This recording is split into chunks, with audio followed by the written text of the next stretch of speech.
So today is going to be an informal session. It's the last session, and the title of the talk was Reflections of a Scholar. So I have a lot of leeway to be informal. But what I would like to do is sort of speak to the main issues as I see them, for whatever it's worth.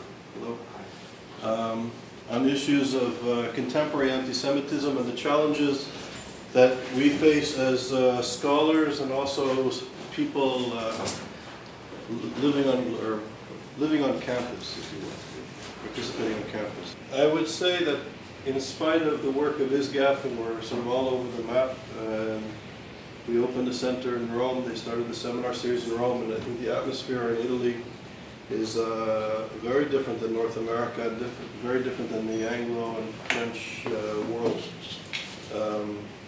It's amazing how clear scholars and the Vatican, and I'm a skeptical person by nature, but even the Vatican has been extraordinarily forthcoming in willing to work with us and in understanding that anti-Semitism is not only a Jewish issue, but something that's very important to the civilized world and to Christians in the world and the church, and how this hatred is a threat to stability. So it's amazing how in Italy we had our inaugural event and we had 35 full professors, hundreds of students, 6 representatives from the Vatican, and they take us seriously. And I think that, unfortunately, I think their perception is correct.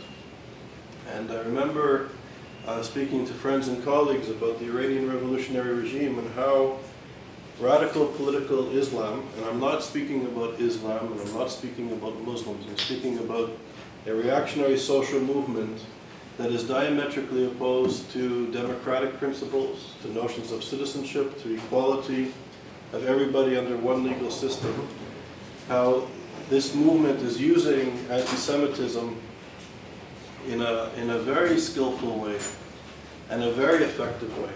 So by looking at the Jew, by looking at the Zionist, by looking at the Israeli, this social movement is gaining more and more power in more and more societies and over more and more institutions, as we in the West seem either uninterested or incapable of speaking out very clearly to what is anti-Semitism and what is the threat to the Jewish people, but also beyond the Jewish people, and how this is a threat to our principles. And it's staggering. I think it's most acute in my experience in the United States, that even among the leadership of the Jewish community, there's the whole question of whether anti-Semitism is a problem of anti-Zionism or a problem of policies against Israel. So if Netanyahu would change his policies and the settlement policies wouldn't be as difficult for some to accept or to stomach, that maybe anti-Semitism would diminish, maybe the grievances of Palestinians and the grievances of other people in the neighborhood in the Middle East would sort of dissipate to a significant extent. And there's a debate, the Beinhart, the J Street movement, and there's really a situation in the Jewish community where students and intellectuals seem to be, in my mind, handcuffed. What is anti-Semitism? When does this phenomenon become anti-Semitism? When is criticism of Israel really anti-Semitic?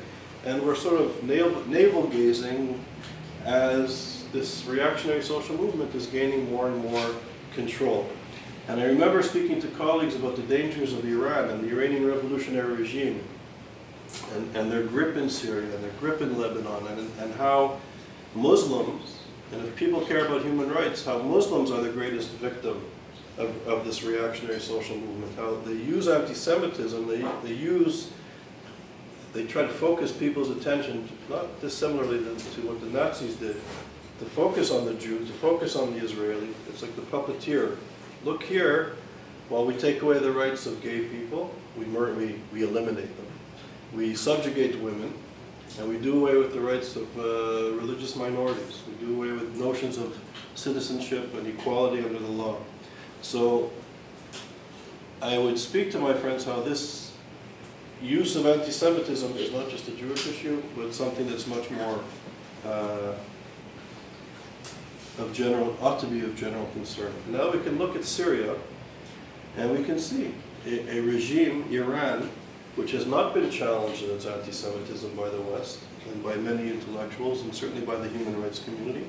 We see Iran helping the Assad regime, supported by Hezbollah. You know, what is the death toll today? You know, it's 140,000, 160,000. How many refugees from Syria? You know, and what is the West doing in the face of this? And it's not disconnected from anti-Semitism.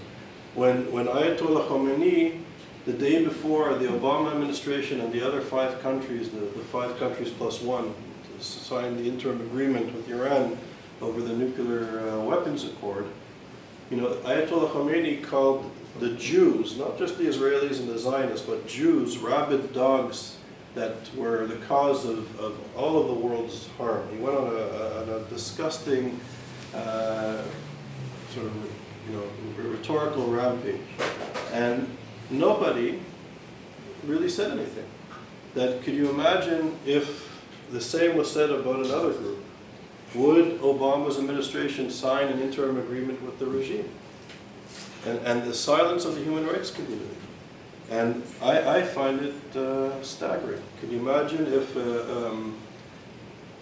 an African leader would come to the United States or come to a Western country and say that all Africans, all black Africans, were the descendants of apes and pigs, and they were the cause of all the evil and disease in the world? I think in 2014, as somebody who was active in the anti-apartheid movement, I think, you know, thankfully, in 2014, that type of ideology would not be tolerated. And that person or that regime would be told to leave. And yet, when it comes to anti-Semitism, there's a silence. Several days ago, a young American Jewish journalist working for the Jerusalem Post was not given a visa to go to Saudi Arabia with the administration, Obama's administration, to the Middle East, and he didn't make the trip. Right? But can you imagine if an African American or a woman was refused to have a visa to accompany the entourage of the President of the United States, an American citizen, not permitted to enter into an allied country? It's staggering, in my opinion. So we have a regime. So I think with radical political Islam, we have an ideology that's sort of upfront, honest, open, and consistent. So they don't hide the fact that they're anti-Semitic. You can count on them. And I think, so we've been meeting here now for a while. Has anybody read the founding fathers of the Muslim Brotherhood, the Qutb and Sayyid Qutb, Ayatollah Khomeini? Has anybody read this material? You read the material, the Hamas Charter? Okay. So I think it's really incumbent upon students and scholars, but not only the scholars, but people who care about issues of human rights, to go back to the founding fathers of this social movement, of this reactionary social movement, and begin to understand that this is not just because of the Jews or the Israeli policy, that this is something that has been emanating from the Middle East for the past century. The scholars and the students, that we have to go back to the founding foundation of the social movement, and that this movement is rooted in thought. So when Ahmadinejad or Ayatollah Khomeini say these disgusting things, that the Jews are the descendants of dogs or apes or pigs, whatever it is, that we often perceive in the media that this is sort of the rantings of lunatics, of crazy people, of unbalanced people. But what we need to do as scholars and as students and people who are concerned about human rights and the dignity of all people is to go back to the foundational messages, ideology of this movement, and look at the discourse, and understand that the rantings of these people are they're not crazy people.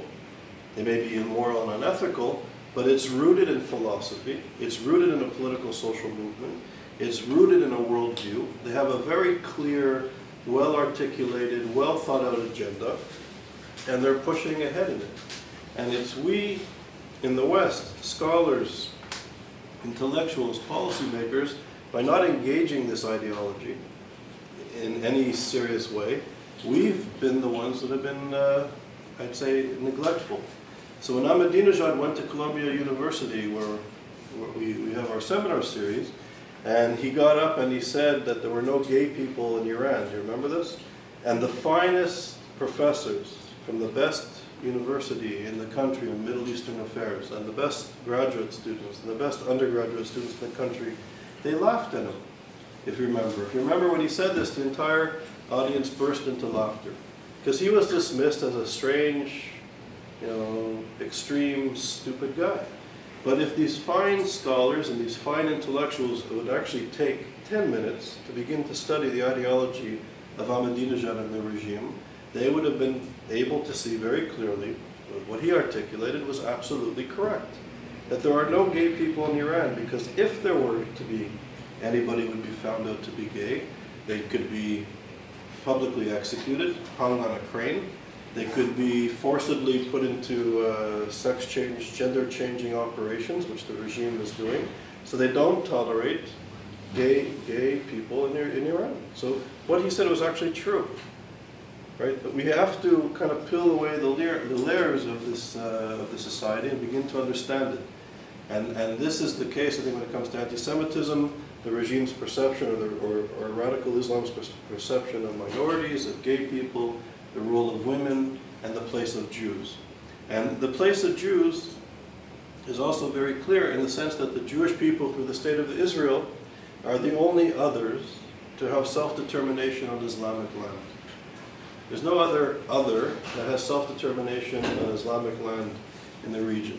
So it's not a question of where Netanyahu or the successor, the next administration in Israel decides to draw the lines, decides to make, there'll be a peace process, and they're going to give land, or they'll give a Palestinian state on certain land or in certain areas. It's not a question for the Islamists of where these boundaries are going to be demarcated, because even if Israel would cede all of its land except for Tel Aviv, and say we're going to have a Jewish city-state, and have self-determination over Tel Aviv, that this would be inappropriate for an Islamist, because no non-believing Muslim has the right to have self-determination over land, number one, or to be equal under one legal system with a Muslim. Because if you know the Sharia law and the Islamist political movement, they have notions of dimitude, second-class citizens, and the like. And democratic notions of equality under the law is not in keeping with the Islamist notion of imposing Sharia law in society and replacing democracy, which is a vestige of, in their view, of Western colonialism and imperialism that needs to be removed. And if you look at the Hamas charter, if it wasn't so serious, it would almost be like a Monty Python skit. But here you have the social movement that wants to rid the Palestinian society of the Islamic world of all foreign influence, of Christians and Crusaders and Jews and communists and capitalists. And they take the most pernicious form of European anti-Semitism and fuse it in the covenant. That the theme running through the covenant, the charter, this is not the military wing or the extreme wing, this is the founding document of Hamas, is the Protocols of the Elders of Zion. Is the Protocols of the Elders of Zion is the document that helped pave the way to remove Jews from the mainstream of European society, to demonize them, and pave the way for the Holocaust. And as we know from our history, from the history of hatred, that words and ideas are the beginning of the problem. The concentration camps didn't emerge from nowhere, they emerged from ideas. They emerged from policies that come from ideas, that come from words. And today, Islamists and others are using the Protocols of the Elders of Zion, the most dangerous forms of anti-Semitism, as mainstream, and I'm repeating myself, as mainstream political culture that is entering into society and portraying Jews and Israelis and Zionists in the most disgusting way. So on the one hand, part of my reflections is what's going on in the Middle East and the Islamic world, the takeover of this reactionary force. And don't be fooled, in the Islamic world there's all sorts of traditions of liberal Islam and moderate Islam and democratic movements, so it's not a monolithic entity, but this reactionary movement is gaining control. And then when you come to the academy, to the West, I would say we're stuck in a malaise where we're being learned, in the words of Ivan Illich, we're being taught not to think. And it's absurd. Recently I had an experience with Judith Butler. There's a group of people, she was supposed to speak at the Jewish Museum in New York, and some colleagues were trying to get the event canceled, and literally they bought all the seats for the event within 30 minutes, and they called up the Jewish Museum, and they told them if they don't cancel the event, there's going to be hundreds of anti-Judith Butler people in the audience. They canceled the event. But Judith Butler was going to use, and unlike Norman Finkelstein, I think Judith Butler is a genius. I think she's actually quite evil, and I'm choosing my words carefully, but she's a genius. She's a serious scholar, she's a serious philosopher, and she knows her material well.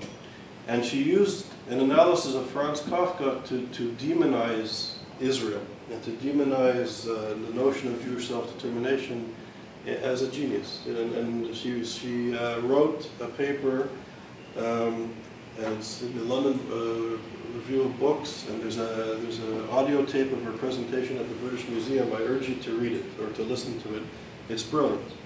But she uses her analysis of Franz Kafka to attack contemporary Zionism and Jews who support the Zionist entity as basically being fascist, apartheid supporting racists. But done in a brilliant way. So here you have a Jewish, gay, lesbian, American woman who literally goes around the world saying that Hezbollah and Hamas should be perceived as part of the progressive left. She's given honorary doctorate degrees. She was given one at McGill University, and even staggeringly, the Jewish community in Hillel here refused, from what I understand, to take a very strong position against this. I don't know if it's because they're intellectually lazy, or they don't want to get involved in conflicts, but it passed, and it passed relatively quietly. She was given the Adorno Prize in Berlin. She's being feted throughout the world. She speaks in Germany. She gets 15,000 people attending an event. 15,000 people. It's staggering. And why? Because she's a Jewish woman, and and the fact that she's Jewish, I think, plays a big role in it. And she's criticizing Israel. And in the words of Benny Morris, who spoke at our center last week, he's basically saying that this sort of inability to speak out against genocidal anti-Semitism, and I'm choosing my words deliberately, genocidal anti-Semitism, and make no mistake about it, this is a social movement that is out to rid the Middle East of Jews, certainly their ability to self-determination, if not the Jewish people themselves, depending on which flavor we're focusing on. And so while this reactionary social movement, which is genocidal and clearly is in its own rhetoric and philosophy and theology and policy, we in the West can't take a strong, coherent position against this social movement because somehow it's become politically incorrect. And why has it become politically incorrect? So in the books that I distributed last time, our center published a 6-volume book series called Global Anti-Semitism, A Crisis in Modernity. And there's a section in my introduction where I focus on postmodernism. And one of the things we can see in postmodernity is that this belief coming out of the Second World War, and certainly Europe suffered from the excesses of colonialism and racism and extreme nationalism. There was a philosophical movement to try and get away from what had happened, so sort of from binary notions of ideology and of thinking. And we came into a notion where postmodernity rose in importance. And in postmodernity, we try to put emphasis on the fact that we are not, white or black, and we're not British or French, and we have hybrid identities, and there's shades of gray, and even, I may be a Jewish man, but in certain situations I have different identities. I could be a allophone in Quebec, and I could be an English speaker in France, and I could be a scholar here, and I could be a son there, and I could be a friend here. We all have different identities and sort of notions of hybridity. So there's nothing good and evil kind of gets reduced and that sort of thing in the philosophy. And we have people like Edward Said, who has now emerged, I think, as an important part of this sort of postmodern canon, of the post-colonial, postmodern canon. And Edward Said, in his writings, never, as far as I'm aware, focuses on certainly anti-Semitism. He's out to kind of deconstruct the Zionist project as a part of the colonial modernist, as a modernist colonial imperial entity, and it's deconstructed. But what we fail to do is that what we fail to do as scholars is to have a critique of the critique. So in my writings, in the introduction, for example, I show how Michel Foucault, who's an important contributor to the sort of postmodern moment, perceived the Iranian Revolution as something that was essential in critiquing the excesses of materialism and of capitalism, and that he perceived the Iranian Revolution as something that was what Kant was to the French Revolution, Khomeini was going to be to the Persian Revolution, to the Iranian Revolution, to the Islamic world. And Edward Said, who was in Paris in the late 70s and 80s, was also supporting Foucault's perception of the Iranian Revolution as something positive. So there is this blind spot, philosophically, historically, and politically, where we cannot critique the critique. So to critique those who were once colonized, to critique Africans and Asians and indigenous people of the Americas in this sort of postmodern anti-racist worldview is heresy. So, I remember coming back, I was part of the anti-apartheid movement as a kid here in Canada, as the chairperson of the African National Congress Solidarity Committee of Canada, and very active in Europe in the anti-apartheid movement, and a critical, progressive scholar, educated in London and Oxford, the most progressive social theory going. And I remember coming back from Israel, where I was living in Jerusalem, participating in Israeli and Palestinian, a group of scholars were trying to make rapprochement, and in Ramallah became friendly with a guy from Islamic Jihad who was a part of this group, and argued with him on the first two occasions, but then started to read his literature and ask him questions to understand rather than to confront and to argue. And I came back to London and I met my, my anti-colonial, anti-apartheid comrades, and started telling them that I don't think the peace process is going to work because the Islamists are rising in power, and their ideology is really problematic. It's sexist, it's homophobic, it's anti-Semitic. So my comrades right away said, "Oh, you've become a Zionist. You're now an apartheid-supporting racist." Right? So and these are serious. So of that group, I have one friend that I still argue with, but he speaks to me. The rest don't speak to me. And this is what we face as scholars, as who care about this at a philosophical level, and as students and individuals living in a world where anti-Semitism is rising, and we are intellectually handcuffed to speak out clearly. So we have to, at one level, these are my reflections, break through things philosophically, I think, and if we begin to address the philosophical constraints, that maybe we could begin to have an inroad politically. And we speak here, the issues in France, and I think France is probably 10 years ahead of us in North America. Those who know the European context, I think anti-Semitism and the influx of, I know it's politically incorrect, but I can actually substantiate this academically, that the influx of Muslims from certain countries has increased anti-Semitism. And I say this based on research in which we interviewed 5,000 Europeans, and we showed the correlation between the rise of anti-Semitism and what we call Israel bashing.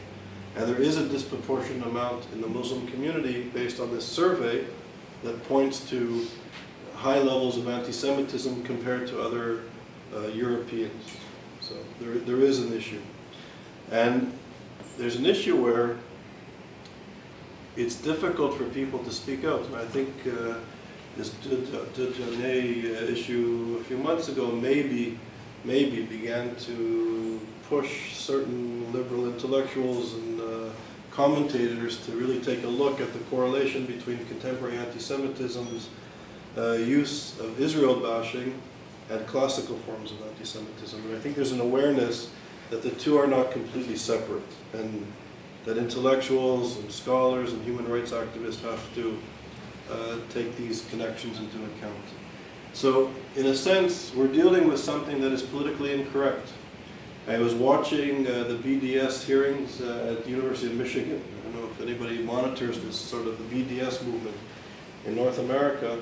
And, you know, for somebody who was active in politics, anti-apartheid, Soviet Jewry, Ethiopian Jewry, anti-racism, I'm on all these campuses on a regular basis, and I was watching the hearings from the University of Michigan, and I was shocked. I was shocked at the hatred coming from a lot of students. Really, really shocked. I was deeply disturbed and shocked that on campuses what is passing as progressive politics is so unbelievably, unashamedly, directly anti-Semitic. It boggled my mind that this was going on. This was officially sanctioned speech in a debate whether to divest, for the student body to divest from companies doing business in Israel. But the discussion was disturbing. The motion was defeated at the University of Michigan, which is the good news, but this is becoming part of our local political situation, which I think if people care about issues of anti-Semitism, the rights of Jews in Canada, in the United States, in Western countries, that this is something that we're going to have to really get our heads around and really develop a strategy to cope with it, because it's coming. It's coming on campus big time. And I'll be finished in a few minutes and we can have a whole informal discussion. And it's going to come onto campus, and this is demonizing a Canadian and Quebec and American Jewish kids. That this is no longer in Israel, this is no longer an abstract discussion of what is anti-Semitism and what is Israel bashing and what is anti-Zionism and what is legitimate criticism of Israel. This stuff is coming. It may be at McGill in 6 months, it may be here in 3 years, but it's coming. And it's an organized, extraordinarily well organized movement in North America. You can see at the University of Michigan, you had outside speakers like Blumenthal, which Michel recently wrote about, you know, who used to work for a Hezbollah-based paper in Lebanon, and he's part of the progressive human rights movement fighting for BDS on campus. So you have Jewish intellectuals, like very sophisticated people like Judith Butler, not so sophisticated people like Blumenthal, and Palestinians who are being funded and organized in a very effective way, very effective. And they're enlisting young African students on campus, African American kids on campus, other minorities, Hispanic kids on campus. And this movement is adopting to the local situation in different cities across North America.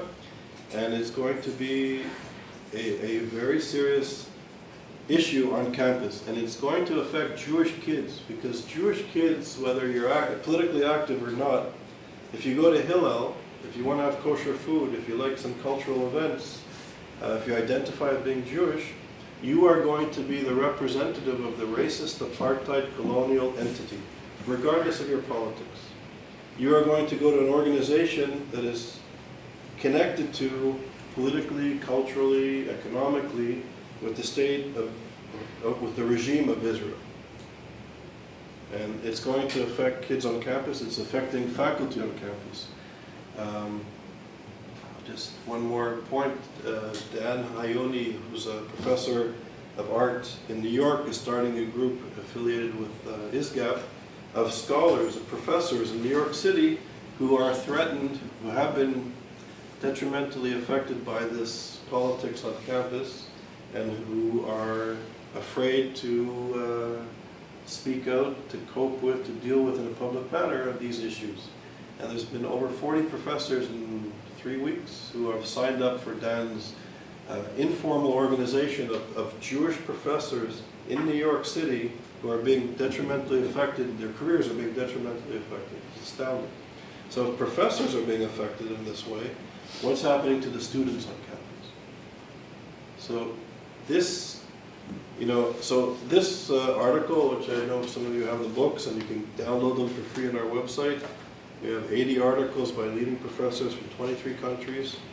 It's all very abstract, and it's all very philosophical and scholarly, and at the same time, it's really becoming an issue in people's day-to-day lives.